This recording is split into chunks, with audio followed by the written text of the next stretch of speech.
कुरुक्षेत्र में मिलन हुआ, ब्रजवासी बाद में लौट करके गए हैं।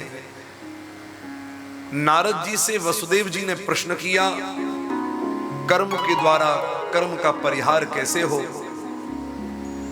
तब भगवान की महिमा बताते हुए नारद जी ने उपदेश किया और ये अंत में कहा कि आपका पुत्र स्वयं नारायण है और आप मुझसे पूछ रहे हैं। वसुदेव जी ने कृष्ण को कहा कि तुम नारायण हो पुत्र, तो तुम्हारी मां अपने 6 बच्चों के मृतदेह को देख देख करके, याद करके, स्मरण करके रोई है और आज भी रोती है।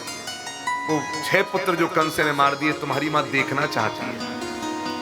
भगवान का पता लगे, इसलिए तो भगवान अपनी भगवत्ता उजागर नहीं करते। क्यों? हर कोई मांगने आ जाएगा। बाप ही मांगने आ गया कि महाराज वो तुम्हारी माँ 6 बच्चों को देखना चाहती है। भगवान लेकर के आए, पिता की आज्ञा पालन करना है। सुतल लोक से लेकर के आए, देवकी की छाती का दूध पीकर सब मुक्त होकर के चले गए। बोलिए भक्तवत्सल भगवान की जय। और उसके बाद अर्जुन और सुभद्रा का विवाह हुआ। ये भाई बहन नहीं है, ये स्पष्ट कर दूं। लौकिक दृष्टि से भी, अलौकिक बात अब नहीं करूंगा, लौकिक दृष्टि से भी भाई बहन नहीं है। क्यों? कुंती जो है ये, इसका नाम प्रथा था पहले, प्रथा। ये गोद चली गई है कुंती राजा को, कुंती भोज को, इसलिए इसका नाम कुंती पड़ा। तो शूरसेन की पुत्री अब नहीं है, अब ये कुंती भोज की पुत्री है। इसलिए कृष्ण और अर्जुन भाई नहीं है, गोद चले गए। गोद का संकल्प होता है, गोत्र बदल जाता है। और उसके बाद में श्रुतियों ने भगवान की स्तुति करी, वेदों ने स्तुति करी, जय जय जय अजाम अजित दोष गृहीत गुणा। जब प्रलय के समय पर भगवान सब कुछ अपने अंदर समाहित करके शयन करते हैं, तब सृष्टि के उपक्रम में वेद भगवान को स्तुति करके जगाते हैं। उसी का नाम वेद स्तुति है। भगवान शिव और विष्णु दोनों के स्वभाव में अंतर बताते हुए वृकासुर की कथा का वर्णन है, जिसको भगवान ने किसी के मस्तक पे हाथ रखे वो भस्म हो जाए, ये वरदान दे दिया। तो भगवान कृष्ण बचाने आए, उस समय पुकारने पर तो कहा, भोलेनाथ इतनी जल्दी आशीर्वाद नहीं देना चाहिए, वरदान नहीं देना चाहिए। भगवान शंकर बोले, अब क्या बताएं, हम तो भोले हैं, कर दिया। स्वभाव के बड़े ढीले हैं शंकर जी, जो चाहे वो तुरंत दे देते हैं। आशुतोष हैं। फिर त्रिदेवों में सबसे बड़ा कौन है, इसकी परीक्षा लेने के लिए भृगु जी महाराज को भेजा। और भगवान विष्णु ही सर्वोपरि हैं, त्रिदेवों में सतोगुणी, ये वर्णन किया। द्वारिका में अब प्राकृत लीला विहार। इसी के साथ में दशम पुष्प श्री राधा माधव युगल सरकार के चरणों में समर्पित। 11 और 12 2 स्कंद बचे हैं, इसको भी सार में सुन लीजिए। भगवान विचार करते हैं, द्वारिकाधीश द्वारिका में बैठे हुए, कि अब जाना है मुझे, लेकिन जाने से पहले बच्चों को मरवा करके जाना है। क्यों? ये यदुवंशी बच्चे, कलयुग आ चुका है, मेरे रहते प्रभाव नहीं दिखा पा रहा, लेकिन मेरे जाते ही प्रभाव दिखाएगा और ये बच्चे संसार का विनाश कर देंगे, इसलिए इन्हें मरवाना है। कलयुग बुद्धि पर बैठवा दिया, बिगाड़ दी बुद्धि। बिगड़ी बुद्धि इन्होंने अपने भाइयों में आपस में एक बैठक करी और भाइयों से कहा, हम ऋषियों से आज एक प्रश्न करेंगे, देखेंगे कितने बड़े तर्कालज्ञ ऋषि भी। क्या पूछोगे? सांब, तू बड़ा सुंदर है, एक काम कर, तू स्त्री बन जा, प्रेग्नेंट वुमन। फिर हम पूछेंगे कि इसके पेट से बेटा पैदा होगा कि बेटी। महाराज ऐसा ही किया, ऋषियों ने ध्यान किया, जान गए। कहा, रे कृष्ण की नालायक संतानों, मजाक करने को, हंसी करने को हम ऋषि मिले? शाप देते हैं, न बेटा न बेटी, लोहे का मूसल पैदा होगा जो तुम्हारे पूरे कुल का संहार करेगा। लग गया ब्राह्मणों का शाप। जैसे ही कपड़ा हटाया लोहे का मूसल, भयभीत बच्चे हुए, अपने नाना उग्रसेन के पास गए, सारी बात बताई। उग्रसेन ने फटकार लगाई, लोहे के मूसल को चूर्ण करवा के समुद्र में फेंकवाया। वो चूरा इकट्ठा होकर के किनारे पर घास के रूप में प्रकट हो गया। और ये बड़ी धारदार घास है, इस पर यो उंगली करके लगा दो तो उंगली फट जाए, ऐसी धार। और एक लोहे का टुकड़ा बच गया, वो एक मछली ने खा लिया। जरा नाम करके व्याध ने उसको पकड़ा, मछली के अंदर से लोहे का टुकड़ा निकला, ये बाण के आगे लगाया। ये वही बाण है जो आगे चल के युगल भगवान कृष्ण के चरणों में लगने वाला है।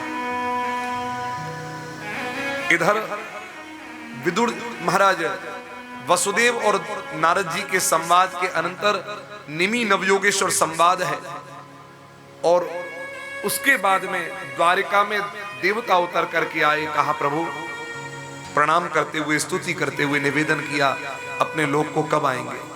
भगवान ने कहा हम आएंगे। बोले शरत शतम व्यतीयाय पंचविंशाधिकम, प्रभु आपके 125 वर्ष पूर्ण हो गए। भगवान ने कहा हम भी आयु के अधीन है क्या? नहीं नहीं प्रभु, आप आयु के अधीन नहीं है, आप तो सर्वेश्वर है। हम तो निवेदन कर रहे हैं कि पृथ्वी का भार उतर गया, अब आप पधारे। भगवान ने कहा अपने यदुकुल का संहार कराना, और उसके बाद में मैं आता हूं। इधर भगवान ने देवताओं को भेजा, और इधर बच्चे आए, पिताजी आप जा रहे हो? हाँ। शंखोद्धार तीर्थ में छोटे बच्चे, पिंडार क्षेत्र में बड़े बच्चे चले जाए। 7 दिन में द्वारिका डूबने वाली है। उद्धव जी आए हैं। उद्धव जी ने भगवान के चरणों में प्रणाम करके निवेदन निवेदित किया। भगवान ने उद्धव को ज्ञानोपदेश दिया। ये भगवान श्री कृष्ण का वो अंतिम उपदेश है धरती पर जो उद्धव को दे रहे हैं। मैत्रेय मुनि ने भी इस उपदेश को प्राप्त किया, जिसमें 24 गुरुओं की कथा दत्तात्रेय उपाख्यान सुनाया। जीवन में जहां से सीखने को मिल जाए वहां से सीखो। बिना गुरु के कल्याण नहीं होगा। भवसागर पार कोई मनुष्य नहीं कर पाएगा। और मनुष्यों की तो कौन कहे, बिना गुरु के ब्रह्मा और शंकर भी धरती पर अवतार लेकर के आए तो उनका भी कल्याण नहीं होगा। इसलिए जीवन में गुरु चाहिए। गुरु भी 2 तरह के, एक शिक्षा गुरु, एक दीक्षा गुरु। शिक्षा गुरु अनेक हो सकते हैं, लेकिन दीक्षा गुरु एक होगा। 5 चीजें जीवन में कभी बदलनी नहीं चाहिए। गुरु, मंत्र, माला, इष्ट और आसन, ये 5 चीजें सदैव एक रहेंगे। दत्तात्रेय ने 24 गुरु बनाए, सबसे सीखा। कबूतर से सीखा, पृथ्वी से सीखा, पहाड़ से सीखा, समुद्र से सीखा, बहेलिया से सीखा, लोहा बनाने वाले लोहार से सीखा। इतने से बच्चे से भी अगर सीखने को मिल जाए अच्छी चीज तो सीख लेना चाहिए। यही भगवान ने संदेश दिया, कल्याणकारी चीज। इनमें कुछ चीजें हैं जो त्यागने की है, कुछ चीजें हैं जो अपनाने की है, अलग अलग चीजें हैं। महाराज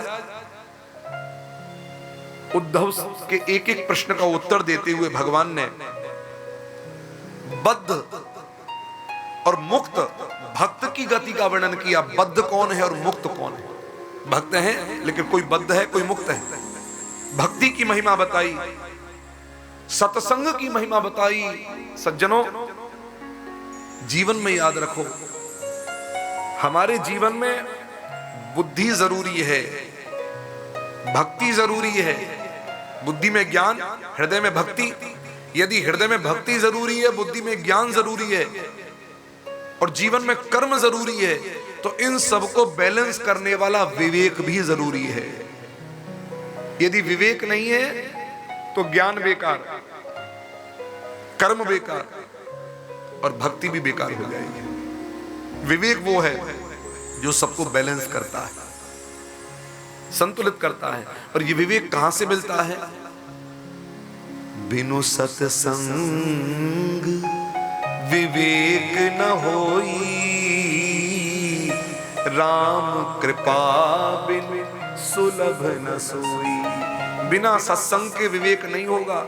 तो सत्संग की महिमा बताई महाराज, और उसके बाद में अलग अलग इनको वानप्रस्थ वर्णाश्रम व्यवस्था सारी बताते बताते अंत में इनको कहा, उद्धव अब यहां से तुम बद्रिकाश्रम जाओ, बद्री नारायण। तो उद्धव ने कहा, हे प्रभु एक बात बताएं, आपके जाने के बाद में कथम स्थास्यन्ति भूतले, आपके जो उपासक भक्त हैं वो कैसे रहेंगे, किसके सहारे रहेंगे, किसकी उपासना करेंगे? तो भगवान कहते हैं निर्गुण की उपासना। निर्गुण, निर्गुण निराकार, जिसको हमारे गुलशन जी आत्मा का बात करते हैं, इसकी उपासना। तो जानते हो भगवान से उद्धव ने क्या कहा? निर्गुणोपासने कष्टम, निर्गुण की उपासना में बहुत कष्ट है। अतः किंचित विचारय, इसलिए विचार कर।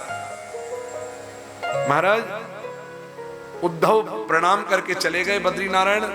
बच्चों ने पूजन अर्चन सब किया, पिंडारक क्षेत्र में मदिरा पान किया। यहां बच्चों ने मदिरा पी है, इससे पहले बच्चों ने मदिरा कभी नहीं पी। और ये पी क्यों?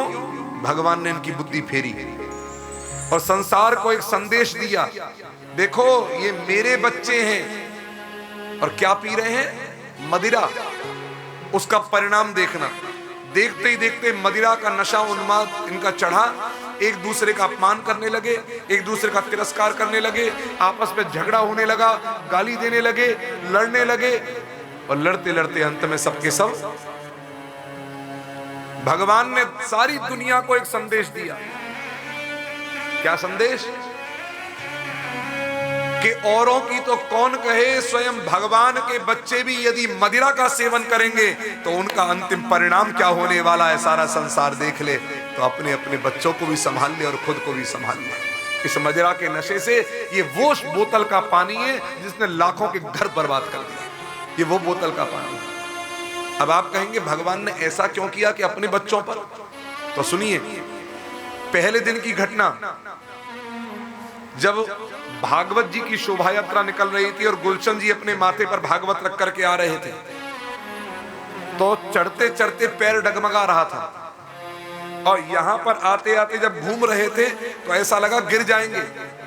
हमने उसी समय भागवत को पकड़ा और हम उल्टे चलने लगे। आपने ध्यान दिया? हम उल्टे चल रहे थे और गुलशन जी सीधे चल रहे थे।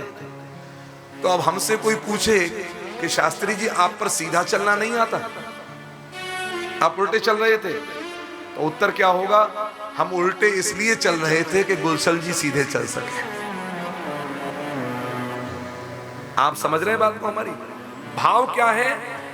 भागवत ग्रंथ हो, महाभारत ग्रंथ हो, इन ग्रंथों में जब महापुरुषों के जीवन में कभी ऐसा वैपरीत्य दिखाई देता है कि धर्मराज ऐसा जुआ खेल रहे हैं, देखो बच्चे कृष्ण के शराब पिए हैं, जब ऐसी विपरीतता दिखाई दे तो समझ लेना सारे संसार को संदेश देना चाहते हैं, अपने ऊपर घटित करके सारे संसार को संदेश देना चाहते हैं। क्या संदेश है? कि धर्मराज युधिष्ठिर जैसा कोई धर्मात्मा भी जुआ खेलेगा तो उसके साथ में क्या होने वाला है। कृष्ण के बच्चे भी यदि मदिरा पिएंगे तो उनके साथ क्या होने वाला है। तो सारा संसार सावधान हो जाए इस जुआ और मदिरा से जिसने लाखों के घर बर्बाद करके पटक दिए। सावधान हो जाए। ये सारे संसार को सीख देने के लिए इन महापुरुषों के जीवन में ये घटनाएं घटती हैं। भगवान कृष्ण से बलराम जी ने कहा आज्ञा करें मेरे लिए, क्या करना है? अब रहने का समय नहीं है। बलराम जी ने परिक्रमा लगा करके नेत्र बंद करके बैठे, प्राणायाम किया, मस्तक फटा, उसमें शेष निकले, सीधे जाकर के पाताल में अंदर पृथ्वी को मस्तक में धारण किया, एक रूप से क्षीर सागर में जाकर शेष शैया के रूप में परिणित हो गए। देवता पुष्पों की वृष्टि जयकार कर बोलिए बलभद्र भगवान की जय। भगवान कृष्ण पीपल के पेड़ के नीचे बैठे, अपना एक पांव के ऊपर ये घुटना, घुटने के ऊपर ये तल, समझ गए? ये शंख चक्र गदा पद्म भगवान के चारों आयुध, भगवान का सारथी दारुक सामने खड़ा है, रथ है, चारों घोड़े हैं। देखते ही देखते घोड़ा समेत रथ आकाश में, शंख चक्र गदा पद्म भगवान के आकाश में। दारुक ने कहा हे भगवान ये क्या लीला है? तब भगवान कृष्ण बोले हे दारुक, धरती पर जब मैं अवतार लेकर आता हूं तो ये सब मेरे आयुध नित्य हैं, मेरे साथ आते हैं। जब जाने का समय आता है तो मेरे साथ, मेरे से पहले ही पूर्व में जा रहे हैं। दारुक यहां से हस्तिनापुर द्वारिका चले जाओ, 7 दिन में द्वारिका समुद्र में डूब जाएगी। देखो देखो 13 दिन का ये पक्ष है, वहां पर भी 13 दिन का पक्ष हुआ है। और जब 13 दिन का पक्ष हुआ तो उल्कापात, भयंकर कोलाहल, माने प्रलय जैसी स्थिति आने वाली स्थिति होती है। और इस समय पर भी आषाढ़ का महीना आ रहा है, ये 13 दिन का पक्ष है। ये पक्ष भी अच्छा नहीं है। आज महाराज भगवान ने कहा तुम जाओ, अर्जुन आएंगे, मेरी खबर समाचार मिलेगा, अर्जुन दुखी होंगे, रोएंगे। अर्जुन को कहना मेरी पटरानियों को लेकर चले जाए। आज्ञा दी। दारुक ने 3 परिक्रमा करी, वहां से प्रस्थान किया। जरा नाम करके व्याध ने हिरण समझ के बाण चलाया, श्री कृष्ण के चरण कमल में बाण लगा, नीचे गिर पड़ा। दौड़ कर आया कि हिरण मर गया होगा, श्री कृष्ण को देखा, रोने लगा, पाही माम क्षम्यताम पाही माम, हे द्वारिकानाथ मुझसे अपराध बन गया। भगवान ने कहा, हे जरा, पूर्व समय में मैंने छिप करके बाण मारा था, तुम बाली थे, वो ऋण भी अब चुका दिया, जाओ सब परिवार मेरे धाम को जाओ। सब परिवार इसको भेज दिया। देखते ही देखते भगवान का शरीर धरती से ऊपर उठा है। और उद्धव की अंतिम बात भगवान के विचारों में चल रही है, कौन सी? निर्गुणोपासने कष्टम, निर्गुण की उपासना में कष्ट बहुत है, अतः किंचित विचार है, इसलिए विचार करिएगा कृष्ण, विचार करिएगा, विचार करिएगा। और भगवान के मध्य आकाश में जब शरीर पहुंचा, एक तेज भगवान के शरीर से प्रकट हो गया, और उस तेज में भगवान का शरीर लुप्त हो गया, देवताओं के नेत्र बंद हो गए। और बाद में जब नेत्र खोले, वो तेज नहीं है, शरीर तेज नहीं है, कहाँ गया? कोई कहे गोलोक, कोई कहे साकेत, कहीं नहीं, वो तेज पृथ्वी पर उतर करके आया और श्रीमद् भागवत महापुराण के ग्रंथ में प्रवेश कर गया है। बोलिए श्रीमद् भागवत महापुराण की जय, भागवत भगवान की जय, श्री कृष्ण चंद्र भगवान की जय। स्वकीयं यद् भवेत् तेज तच्च भागवते दधात्, तिरोधाय प्रविष्टोऽयं श्रीमद् भागवतार्णवम्। उस दिन से भागवत और कृष्ण में कोई अंतर नहीं है। और उसके बाद में अब भगवान श्री सुखदेव से राजा परीक्षित ने पूछा कि भगवान श्री कृष्ण के जाने के बाद में जरासंध कौन राजा हुआ? तो उत्तर देते हैं श्री सुखदेव जी, जरासंध के वंश में पुरंजय नाम करके राजा हुए, उनके मंत्री ने उन्हें मार करके अपने पुत्र सुनक को गद्दी पर बैठा दिया। इसका अर्थ क्या हुआ? आगे चल करके परंपरा से राज्य नहीं मिलेगा, छीन करके, लूट करके, मार करके, षड्यंत्र करके राज्य प्राप्त हो। आज ये गठजोड़ की सरकार क्या है? यही तो है, परंपरा से राज्य नहीं होगा, इधर का उधर, उधर का इधर कर दिया, बस सत्ता पानी और कुछ नहीं करना। नारायण, यही राजनीति होगी, याद रखना। ये सब के सब आगे चल करके 5 राजा होंगे जो 138 वर्ष इन्होंने राज्य किया। शिशुनाग आदि 10 राजा, सुमाल्य आदि 8 राजा, मौर्य वंशी 10 राजा, शुंगवंशी 10 राजा, कर्णवंशी 4 राजा, बलिलोम आदि 30 राजा, छोटे छोटे 65 राजा, जो क्रमशः 360, 100, 137, 112, 345, 456, 1099 वर्ष राज्य। और आगे चल करके 8 गद्दी मुसलमानों की होंगी। ततोष्टौ यवना भाव्या, मुगलों का शासन हुआ है कि नहीं हुआ? हमारे देश पर भी मुगलों का शासन हुआ है। हाँ, इतिहास में भी लिखा और यहां पर भी लिखा है, मुगलों का शासन हुआ। दिल्ली में तो अकबर ने भी राज्य किया है, इतिहास तो प्रमाण है। और मुसलमानों के बाद में, मुगलों के बाद में, पहले तो राजा महाराजाओं का शासन, फिर मुगलों का शासन, फिर मुगलों के शासन के बाद में 10 गद्दी अंग्रेजों की होंगी, फिर अंग्रेजों का शासन आएगा, ब्रिटिश शासन। इसका भी वर्णन भागवत में है। भूयो दश गुरुंडाश्च, और जब ये अंग्रेज चले जाएंगे तो फिर 11 गद्दी मौन की होंगी। अब कांग्रेस मौन, भाजपा मौन, सपा मौन, तृणमूल मौन, इस बात में हम भी मौन। हरिद्वार से गंगा निकली है, प्रयागराज में मिल गई जाकर के, हरिद्वार से लेकर प्रयागराज तक। उसके बाद में सौराष्ट्र देश में, आबीर प्रांत में, सूरसेन देश में, मालवा देश में, सिंधु नदी के किनारे कौंते नगरी और काश्मीर मंडल, इनमें म्लेच्छों का राज्य हो जाएगा। म्लेच्छ कौन होंगे?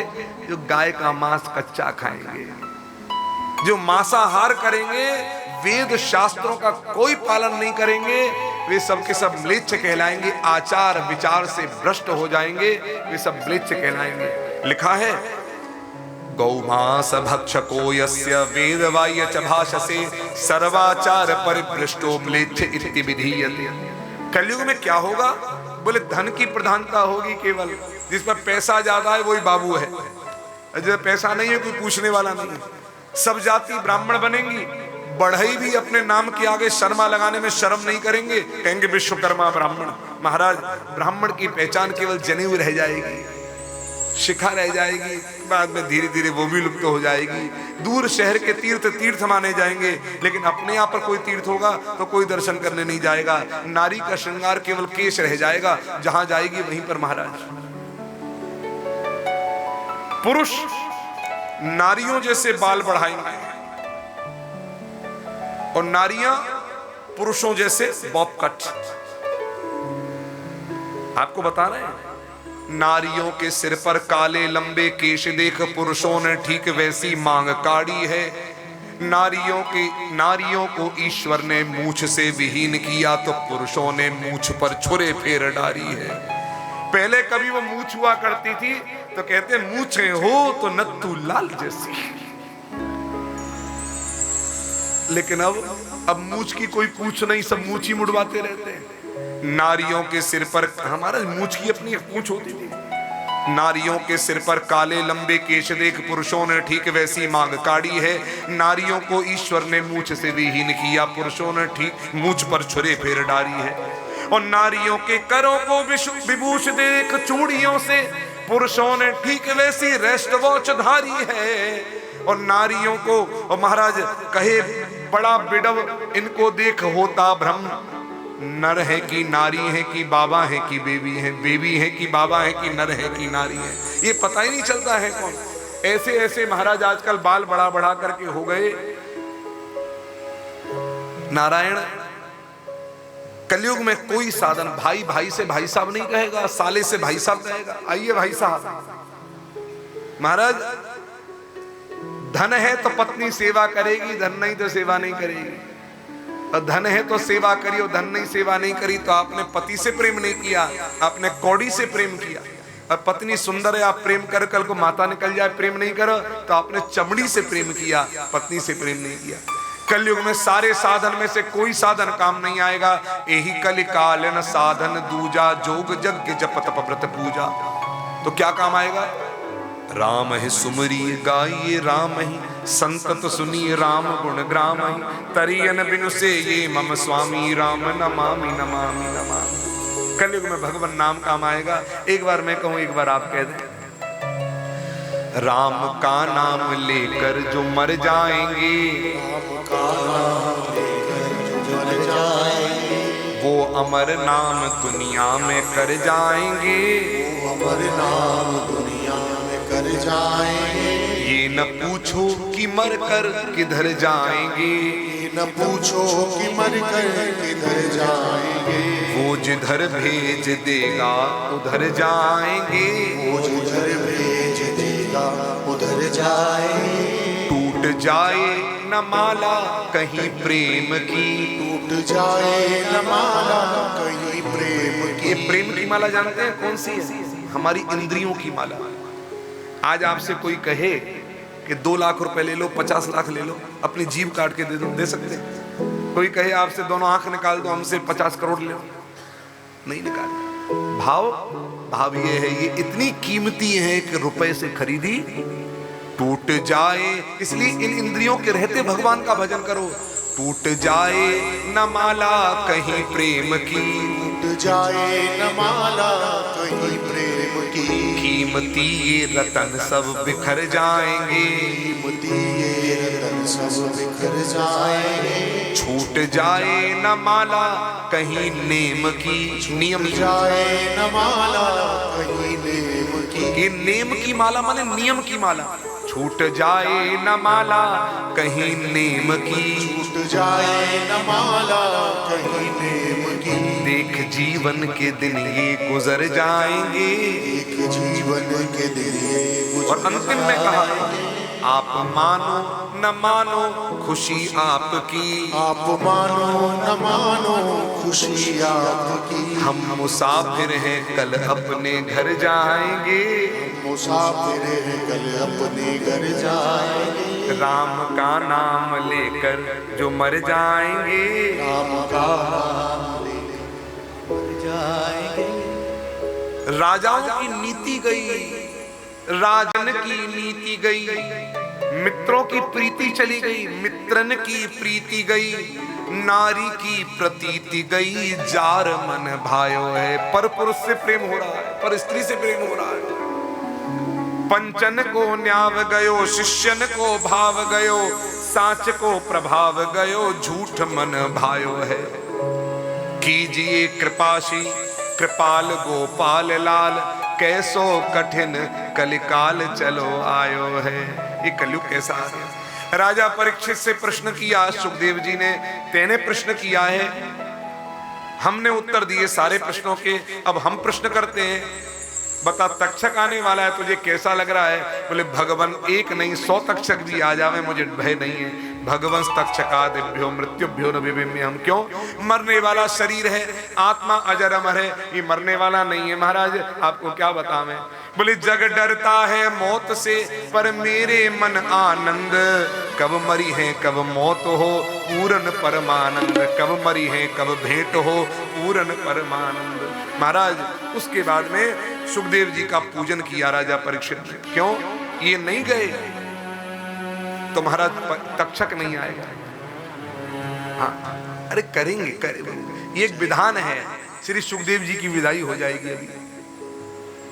और उसके बाद में महाराज अनेक प्रयास करने पर भी जन्मेजय तक्षक को रोक न सके।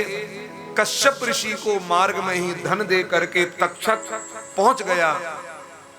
जन्मेजय ने रोक दिया, ब्राह्मण का रूप बना लिया, एक फल लेकर के दिया जन्मेजय को, जो परीक्षित के पुत्र हैं, कि अपने पिता को यह अमर फल दे देना, हम लेकर आए, हमें नहीं भीतर जाने देते, हम नहीं जा रहे, अमर फल दे। अमर फल ले गए, उस पर तक्षक बैठ गया। महाराज राजा परीक्षित नेत्र बंद करके ध्यान कर रहे हैं, चिंतन कर रहे हैं, जो कथा सुनी है। अब तो देह से अलग हटे हुए, जैसे ही फल को अमनिया किया है, उस पे से विषुगलता हुआ सर्प निकला है। राजा परीक्षित के देह को चारों तरफ से लपेट करके मस्तक पर डंक मार करके खिड़की के द्वार से होकर के स्वर्ग निकल गया। देवताओं ने पुष्पों की वृष्टि जयकार। बोलिए राजा परीक्षित जी महाराज की जय। श्री सुखदेव भगवान की जय। श्रीमद् भागवत महापुराण की जय। महाराज जन्मेजय ने अपने पिता की मृत्यु का प्रतिशोध लेने के लिए और सर्प यज्ञ किया। अनेक दिशाओं से सर्प आकर के गिर रहे, लेकिन तक्षक नहीं आया। तब ब्राह्मणों से कहा, ब्राह्मणों तक्षक आया कि नहीं आया? बोले नहीं आया। बोले क्यों? बोले इंद्र के सिंहासन से अलबेटा मार के बैठा है। बोले ब्राह्मणों आपके मंत्र में शक्ति नहीं है। तब महाराज देव ब्राह्मणों ने कहा, सारा संसार देवताओं के अधीन है, दैवाधीनम जगत सर्वम, और वो देवता मंत्रों के अधीन है, मंत्राधीनम च देवता, और वो मंत्र ब्राह्मणों के अधीन है, ते मंत्रा ब्राह्मणाधीना तस्मात् ब्राह्मण देवता, इसलिए ब्राह्मण देव हैं। अब देखो हमारे मंत्र का प्रभाव, जो मंत्र पढ़ा है बड़ा भयंकर संकल्प लेकर के इंद्र का सिंहासन समेत तक्षक यज्ञ कुंड में, हवन कुंड में आकर गिरने लगे। और जैसे ही गिरने लगे महाराज, कोई बात नहीं, बैठे आराम से, बोलो श्री कृष्णचंद्र भगवान की जय। महाराज तक जैसे ही गिरने लगे इंद्र का सिंहासन समेत तक्षक, तो तुरंत हाथ पकड़ लिया देवगुरु बृहस्पति ने।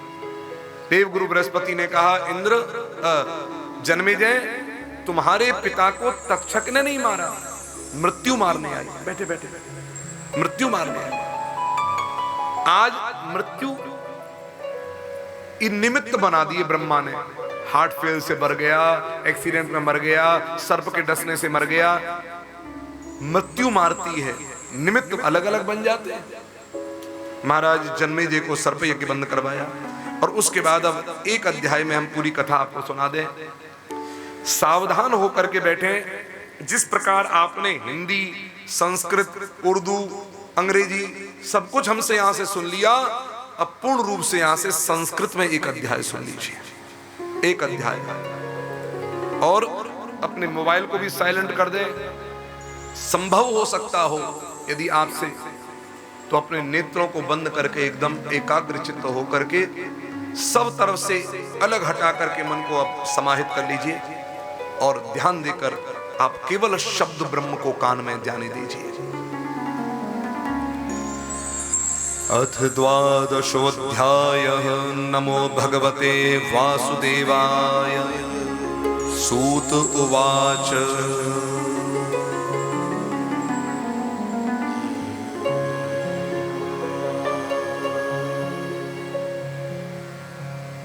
नमो धर्माय महते नमः कृष्णाय वेधसे ब्राह्मणेभ्यो नमस्कृत्य धर्मान् वक्षे सनातनान् एतद्वः कथितं विप्रा विष्णोश्चरितमद्भुतं भवद्भिर्यदहं पृष्टो नराणां पुरुषोचितम् अत्र संकीर्तितः साक्षात् सर्वपापहरो हरिः नारायणो हृषीकेशो भगवान् सात्वतां पतिः अत्र ब्रह्म परं गुह्यं जगतः प्रवाप्ययम् ज्ञानं च तदुपाख्यानं प्रोक्तं विज्ञानसंयुतं भक्तियोगः समाख्यातो वैराग्यं च तदाश्रयं पारीक्षितमुपाख्यानं नारदाख्यानमेव च प्रायोपवेशे राजर्षे विप्रशापात् परीक्षितः शुकस्य ब्रह्मर्षभस्य संवादस्य परीक्षितः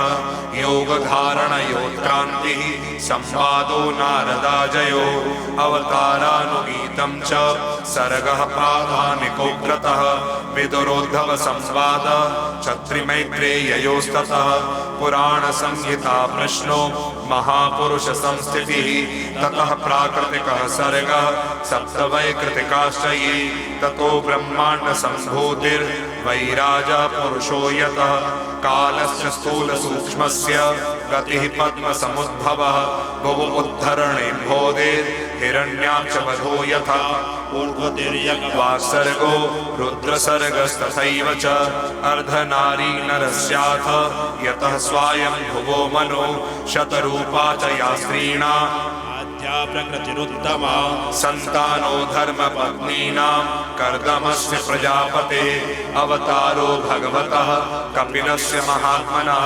देवहूत्याश्च संवादः कपिलेन च धीमता नवब्रह्म समुत्पत्तिर्दक्षयज्ञ विनाशनं ध्रुवस्य चरितं पश्चात् प्रतो प्राचीनबर्हिषः नारदस्य च संवादस्ततः प्रयव्रतं द्विजा नाभेस्ततोऽनुचरित वृषभस्य भरतस्य च द्वीपवर्षसमुद्राणां गिरिनद्युपवर्णनं ज्योतिश्चक्रस्य संस्थानं पातालनरकस्थितिः दक्षजन्म प्रचेतोभ्यस्तत्पुत्रीणां च सन्ततिः यतो देवासुरनरास्तिर्यज्ञखगादयः काष्ठस्य जन्मनिधनं पुत्रयोषधिर्द्विजा दैत्येश्वरस्य चरितं प्रहरादस्य महात्मनः मन्वन्तरानुकथनं गजेन्द्रस्य विमोक्षणं मन्वन्तरावताराश्च विष्णुर्हयशिरादयः कौर्मं धान्वन्तरं मास्यं वामनं च जगत्पते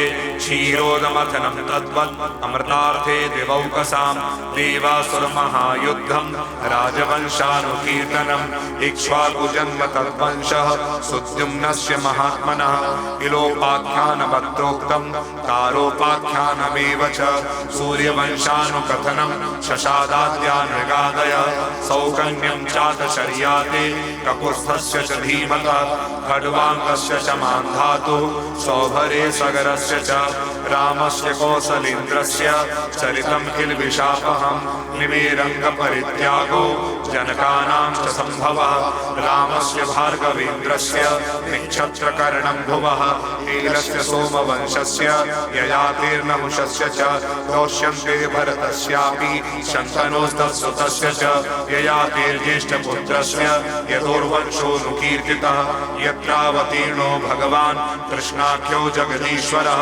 वसुदेवगृहे जन्म ततो वृद्धिश्च गोकुले तस्य कर्माण्यपाराणि कीर्तितान्यसुरद्विषः पूतनासुपयः पानं शकटोच्चाटनं शिशुः तृणावर्तस्य निष्पेषस्तथैव वकवत्सयो धेनुकस्य सह भ्रातुः प्रलम्बस्य च संशयः गोपानां च परित्राणं दावाग्निर्परिसर्पतः दमनं कालीयस्याहेर्महाहेर्नन्दमोक्षरं व्रतचर्या तु कन्यानां यत्र तुष्टोच्युतो व्रतैः प्रसादो यज्ञपत्नीभ्यो विप्राणां चानुतापनम् गोवर्धनोद्धारणं च शक्रस्य सुरवीरथा यज्ञाभिषेकं कृष्णस्य स्त्रीभिः क्रीडाचरात्रिषु शङ्खचूडस्य दुर्बुद्धिर्वधोरिष्टस्य केशिनः अक्रूरागमनं पश्चात् प्रस्थानं रामकृष्णयोः व्रजस्त्रीणां विलापस्य मथुरालोकनं ततः गजमुष्टिकचाणूर कंसादीनां च यो वद मृतस्यानयनं सूनो पुनः सान्दीपनिर्गुरो मथुरायां निवसत यदुचक्रस्य यत्प्रियं कृतमुद्दमराभाभ्यां युतेन हरिणा द्विजा जरासन्धसमानीत सैन्यस्य बहुशो वद घातनं यवनेन्द्रस्य कुशस्थल्यानिवेशनम् आदानं पारिजातस्य सुगर्भाया सुरालया रुक्मिण्याहरणं युद्धे प्रमथ्यदुषतो हरे हरस्य जृम्भणं युद्धे बाणस्य भुजकन्दनं प्राग्ज्योतिषपतिं हत्वा कन्यानां हरणं च यत् चैत्यपौण्ड्रकशाल्वानां दन्तवक्त्रस्य दुर्मते शम्बरो द्विविधः पीठो मुरः पञ्चजनादय माहात्म्यं च वधस्तेषां वाराणस्याश्च दाहनं भारावतरणं भूमेर् निमित्तीकृत्य पाण्डवान् विप्रशाखापदेशेन संहारः स्वकुलस्य च उद्धवस्य च संवादो वासुदेवस्य चाद्भुतः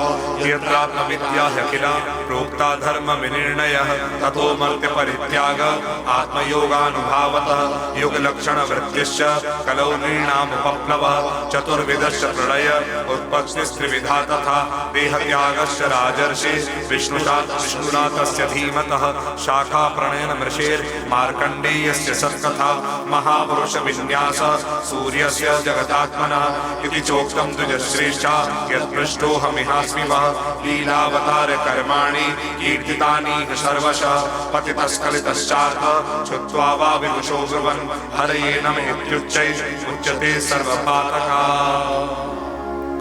संकीर्त्यमानो भगवानन्तः श्रुतानुभावो व्यसनं हि पुंसां प्रवेश्य चित्तं विदुनोत्यशेषं यथा तमोर्को भ्रमिवातिवातः मृषा गिरस्ता ह्यशतीरसत्कथा न कथ्यते यद् भगवान् अधोक्षते तदेव सत्यं तदुहैव मङ्गलं तदेव पुण्यं भगवद्गुणोदयं तदेव रम्यं रुचिरं नवं नवं तदेव शश्वन् मनसो महोत्सवं तदेव शोकार्णवशोषणं नृणां यदोत्तमश्लोकयशो गीयते न तद्वचश्चेत्रपदं हरिर्यशो जगत्पवित्रं प्रगृणीत कर्हिचित् तद्भाक्षतीर्थं न तु हंससेवितं यत्राच्युतस्तत्र हि साधवो मला सवाग्विसर्गो जनतागसंप्लवो यस्मिन् प्रतिश्लोकमबद्धवत्यपि नामान्यनन्तस्य यशो गीतानि यत् शृण्वन्ति गायन्ति गृह्णन्ति साधवः नैष्कर्म्यमप्यच्युतभाववर्जितं न शोभते ज्ञानमलं निरञ्जनं कुतः पुनः शश्वतभद्रमीश्वरे नयर्पितं कर्म तदप्यनुत्तमं यशः श्रियामेव परिश्रमः परो वर्णाश्रमाचार तपश्रुतादिषु अभिस्मृति श्रीधरपाद पद्मयोर् गुणानुवाद श्रवणादिविर्हरे अभिस्मृति कृष्ण पदारविन्दयो क्षिणोत्य भद्राणि शमं करोति च सत्त्वस्य शुद्धिं परमात्मभक्तिं ज्ञानं च विज्ञानविरागयोक्तं यूयं द्विजाज्ञा वत भूरिभागा यशश्वतात्मन्यखिलात्मभूतं नारायणं देवमदेवमीश मजस्रभावा भजता विवेश्य अहं च संस्मारित आत्मतत्त्वं श्रुतं पुरा मे परमशिवक्रात् प्रायोपवेशे नृपते परीक्षित सदसृषीणां महतां च शृण्वता एतद्वः कथितं विप्राः कथनीयोरुकर्मणः माहात्म्यं वासुदेवस्य सर्वाशुभ विनाशनं य एवं श्रावये नित्यं यामक्षणमनन्यधिः श्रद्धावान् यो नु शृणुयात् पुनात्यात्मानमेव स द्वादश्यामेकादश्यां वा शृण्वन्नायुष्यवान् भवेत् पठत्यनश्यन् प्रयतस्ततो भवत्यपातकी पुष्करे मथुरायां च द्वारवत्यां यथात्मवान् उपोष्य संहितामेतां पठित्वा मुच्यते भयात् देवता मुनयः सिद्धा पितरो मनवो नृपा यच्छन्ति कामान् गणतः क्षणभतो यस्य कीर्तनात् ऋचो यजूंसि सामानि विरोधीत्यानुविन्दते मधुकुल्या गतकुल्या पयकुल्याश्च तत्फलं पुराणसंहितामेता मधीत्य प्रयतो द्विजः प्रोक्तं भगवता यत्तु तत्पदं परमं व्रजेत् विप्रोधीत्याप्नुयात् प्रज्ञां राजन्यो दधिमेखलां वैश्यो निधिपतित्वं च शूद्रः शुद्धेत पातका कलिमल संघति कालनोखिलेशो हरितरत्र न गीयते वीक्षणम् इह तु पुनर्भगवान् शेषमूर्ति परिपठितोऽनुपदं कथा प्रसंगै तमहमजमनन्तमात्मतत्त्वं जगदुदयस्थित्य संयमात्मशक्तिं द्युपतिभिरज शक्र शंकराद्य दुरवसितस्तव मच्युतं नतोऽस्मि उपचित नवशक्ति विश्व आत्मनि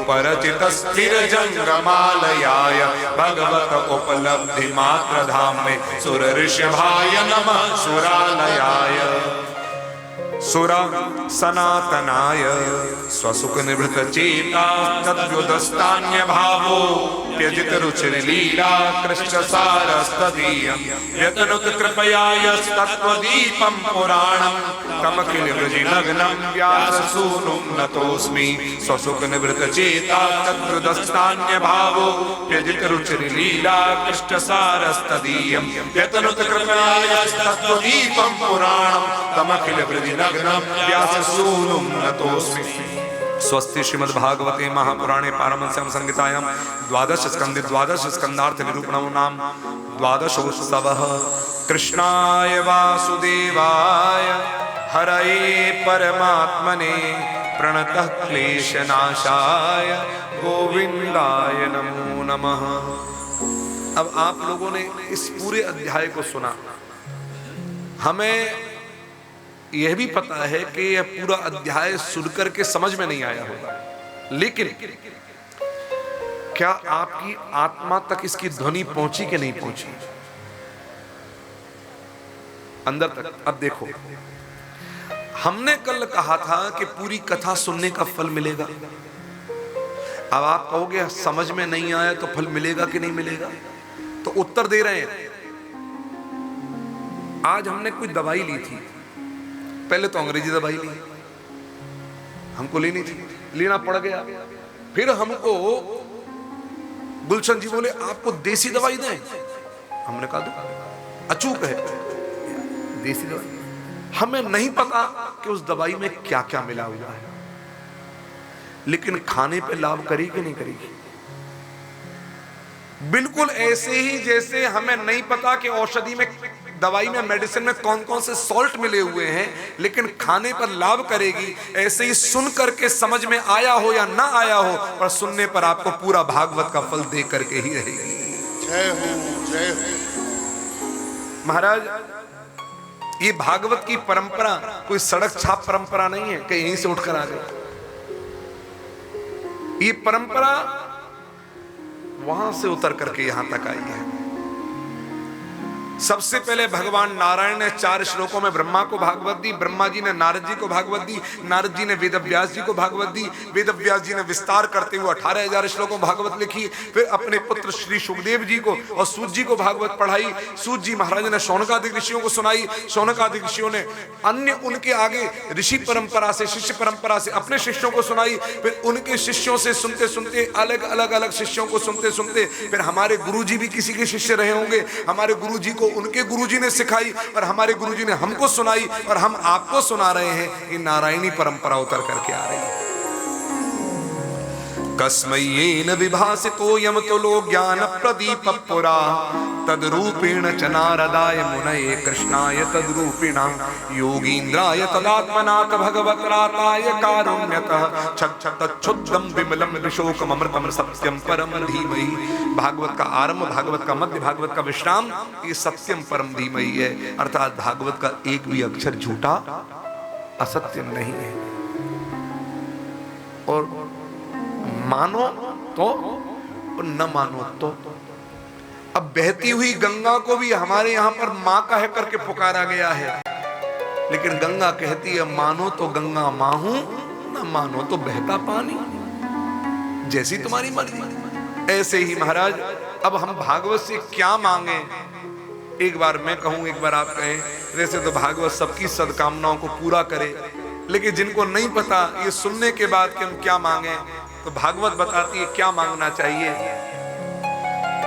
भवे भवे यथा भक्ति, भवे भवे यथा भक्ति, पादयोस्तव जायते, पादयोस्तव जायते, तथा कुरुष्व देवेश, तथा कुरुष्व देवेश, नाथस्त्वं नो यतः प्रभो, नाथस्त्वं नो यतः प्रभो, नाम संकीर्तनं यस्य, नाम संकीर्तनं यस्य, सर्व पाप प्रणाशनम्, सर्व पाप प्रणाशनम्, प्रणामो दुःख शमनस्, प्रणामो दुःख शमनस्, तं नमामि हरिं परम्, नमामि हरिं परम्, तं नमामि हरिं परम्, नमामि हरिं परम्, तं नमामि हरिं परम्। नमामि हरिं परम्। बोलिए श्रीमद् भागवत महापुराण की जय। पूज्य श्री व्यास जी महाराज की जय। श्री सुखदेव भगवान की जय। राजा परीक्षित जी महाराज की जय। आज के आनंद की जय। श्री सद्गुरुदेव भगवान की जय। समय का अतिक्रमण बहुत हो गया, क्या करें, हमारे हाथ में नहीं है। मैं बहुत प्रयास करता हूं, मैं प्लानिंग करके भी नहीं आता मैं क्या बोलूं। आज मैंने नहीं सोचा था कि रामदास की कथा कहूंगा, न मैंने सोचा था कि भोग लगने का विज्ञान क्या ये बताऊंगा। यहां आने के बाद मैं न जाने भीतर से निकल आया, प्रसंग बढ़ गया आगे। मेरा दोष नहीं है, न मैं कथा करने वाला हूं, न कथा करने की मुझ में सामर्थ्य है। कराने वाला भी कोई और है और कहलाने वाला भी कोई और है, और ये समय बढ़ गया, वो बढ़ाने वाला भी कोई और है। मेरे हाथ में कुछ नहीं है। मैं तो केवल अब आपके आगे विश्राम में यही कहूंगा, यदि आप में से किसी को ये लगा हो भागवत 7 दिन सुन करके कि ये बात तो कल्याण वाली नहीं है, तो मेरी वाणी का दोष मान लेना। लेकिन भागवत का तो एक एक अक्षर प्राणी मात्र का, जीव मात्र का कल्याण करने के लिए है, इसमें कहीं कोई संदेह नहीं है। भैया हमने आज तक कभी दक्षिणा नहीं मांगी, ये हमारा नियम रहा, अपनी दक्षिणा नहीं मांगी। लेकिन मुझे रेणुबाई बताई कि कानपुर जो है पूरा मारवाड़ियों का गढ़ है, और हम कलकत्ते वाले जाते रहते हैं मारवाड़ियों में, और मारवाड़ी पता है बहुत पैसे वाला है महाराज। तो मन में आज एक बार इच्छा आ गई कि आज कुछ मांग लेना चाहिए, क्योंकि बिना दक्षिणा के तो कथा पूरी होती नहीं। तो आज मांगने का मन हो रहा है। सबके माथे पसीने आएंगे, न जाने कहां मांग लेंगे। भैया धन दौलत तो हम यहां तक हमारे गुरुदेव की कृपा से भरा हुआ है, अपने लिए तो ऐसी कोई चीज नहीं मांगेंगे। मांगेंगे भी तो आपके कल्याण के लिए मांगेंगे। मैंने कहा था आज कि हर इंसान जानता है कि उसमें क्या बुराई है, क्या दोष है, और यदि आप कुछ देना चाहते हो दक्षिणा स्वरूप, तो अपने जीवन की सारी बुराइयों को भागवत में आज छोड़ करके अपना नेक और एक जीवन लेकर, अच्छा जीवन लेकर आगे बढ़े। समझना कि हमारा कथा कह पाना भगवत कृपा से और आपका सुन पाना भगवत कृपा से दोनों सफल हो जाएगा। आइए मुरलीधरा के साथ में इस कथा का विश्राम, और कल हवन पूर्णाहुति तो है, तो कल तो हम विदा हो जाएंगे।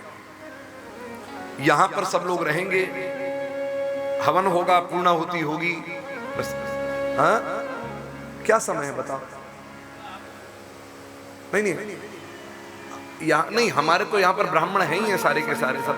आप लोगों को, हमारा तो यह लक्ष्य है कि अपना 10 बजे तक, 10:30 तक, लेकिन बिटिया बोल रही थी कि 11 बजे तक हो, तो 11 बजे तक कोई बात नहीं, व्यवस्था वो मैनेजमेंट उसके हाथ में। तो 11 बजे तक हवन पूर्णाहुति होगी, उसके बाद प्रसाद होगा। और कल पूजा के जवांकुर जो निकलेंगे, हम रहते तो हम देते, लेकिन हम प्रतिनिधि रूप में सौरभ पंडित जी को जिम्मेदारी दायित्व देकर जाते हैं, प्रतिनिधि रूप में जवांकुरों को प्रसाद के रूप में देने का कार्य कल ये करेंगे। अब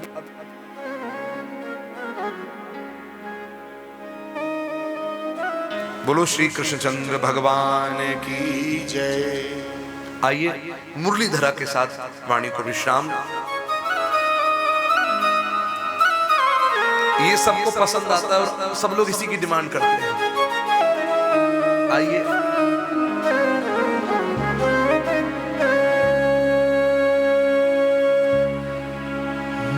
मुरलीधरा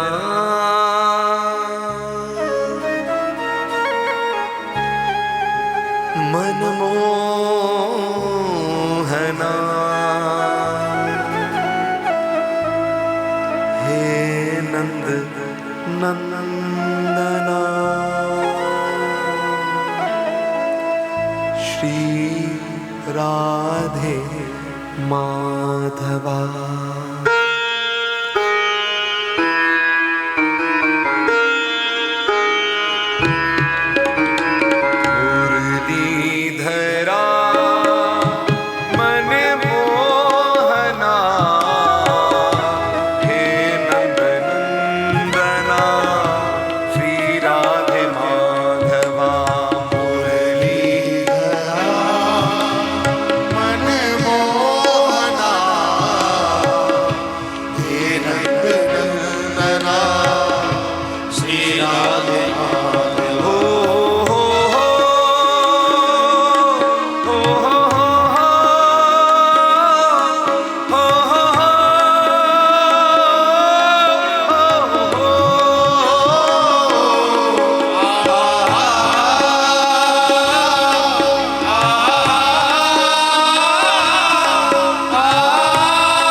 मनमोहन प्राण हमारा है तू, मनमोहन प्राण हमारा है तू, मनमोहन प्राण हमारा है तू।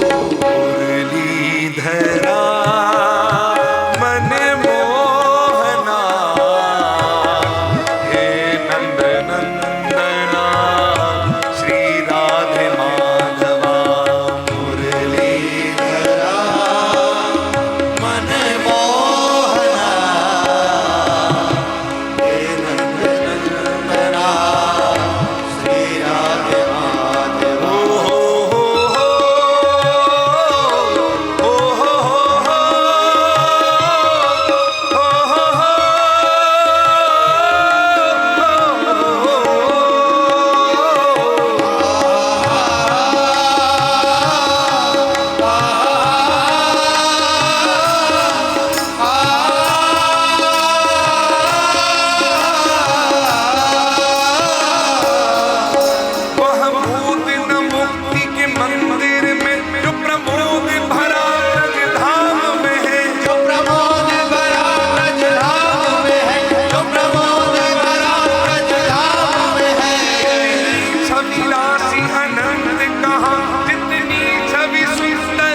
कृष्ण के नाम में है, जितना सुख कृष्ण के नाम में है, जितना सुख कृष्ण के नाम में है। मुरलीधरा मन मोहना,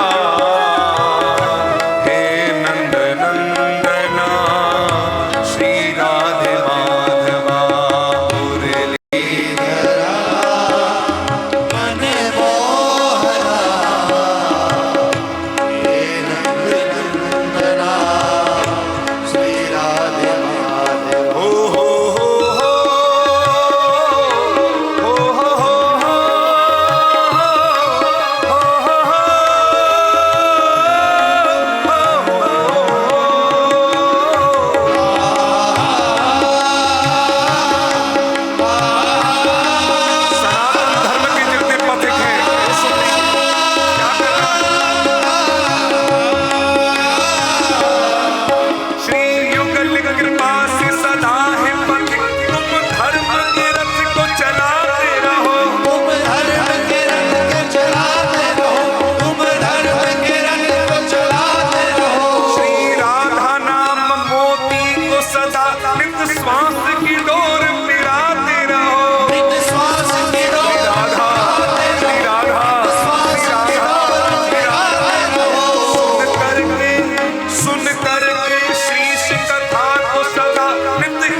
अनुराग खजाना लुटाते रहो, अनुराग खजाना लुटाते रहो, अनुराग खजाना लुटाते रहो। मुरलीधरा मन मोहना, हे नंद नंदना श्री राधे माधवा। मुरलीधरा मन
जब मोर नाचता है तो दोनों पंखों को फैलाता है और एक निवेदन, यूं एक साथ पंखे जाते हैं बड़े प्रेम के साथ इसी तरह।